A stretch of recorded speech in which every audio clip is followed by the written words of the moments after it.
النيسان الزد ما زال موجود للبيع يا شباب، والديفندر هذا اللي دبل تاير قدام وورا.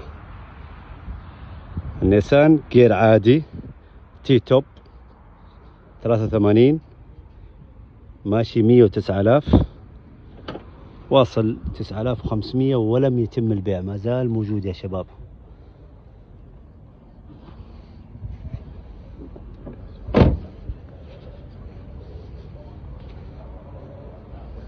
هذه السيارات ما زالت موجودة للبيع.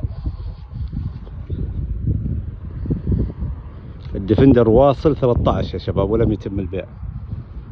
طبعا هم اكيد يبغون زيادة، فاللي مهتم يتواصل معنا ونتأكد له كم السعر المطلوب، او اذا عنده عرض نقدمه حنا لشركة المزاد. هذا واصل كم هنا اللينكن 6,000 تقريبا.